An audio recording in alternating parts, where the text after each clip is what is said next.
Definisi globalisasi.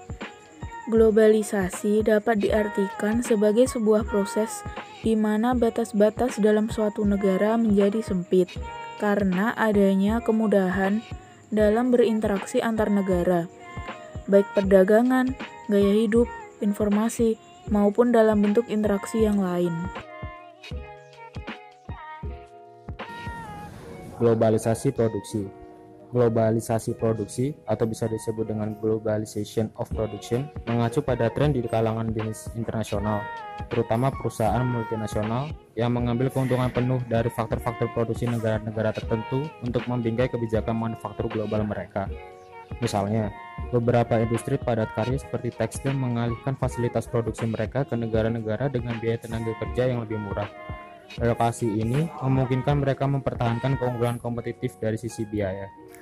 Globalisasi pasar. Globalisasi pasar menyiratkan bahwa banyak bisnis internasional tidak lagi membedakan pasar domestik dengan pasar luar negeri. Menurunnya hambatan perdagangan memungkinkan bisnis masuk ke pasar di negara lain.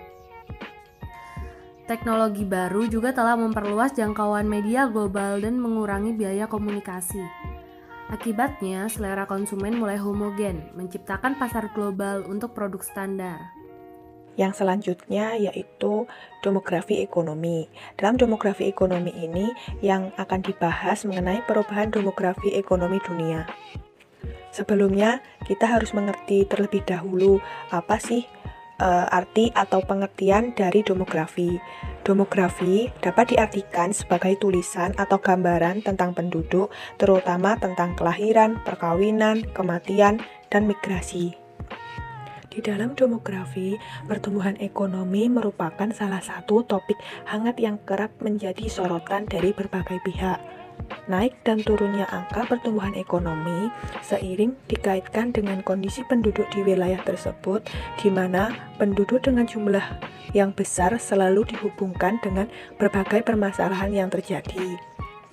Hal ini memunculkan paradigma bahwa penduduk dengan jumlah besar berkontribusi terhadap terhambatnya penduduk ekonomi dan juga sebagai salah satu penyebab munculnya berbagai permasalahan di beberapa aspek seperti kemiskinan, pengangguran, kesehatan yang buruk, serta tingkat pendidikan yang rendah. Namun sebenarnya dari jumlah penduduk dan pertumbuhan yang besar tersebut bukanlah secara langsung menunjukkan besarnya permasalahan yang terjadi. Akan tetapi hal itu dapat diminimalisir, justru bisa dioptimalkan jika kita memahami perubahan struktur umur penduduk di suatu wilayah dengan cara mengoptimalkan penggunaan sumber daya manusia secara efektif dan efisien. Pro dan kontra. Pertama-tama saya akan menjelaskan pro terlebih dahulu. Pertama, memicu sikap kreatif dan inovatif di kalangan masyarakat luas agar dapat bersaing di ranah global. Kedua, mudah mendapatkan barang-barang impor dari luar negeri dengan harga terjangkau. Ketiga, bertambahnya jenis lapangan pekerjaan akibat adanya investasi asing dari luar negeri. Dan yang terakhir, terbukanya kesempatan bekerja di luar negeri. Kontra. Yang pertama, pasar nasional akan dikuasai barang-barang impor. Kedua, memicu konsumerisme atau gaya hidup tidak hemat atau boros di masyarakat. Ketiga, masuknya banyak tenaga kerja asing yang mendominasi tenaga kerja lokal.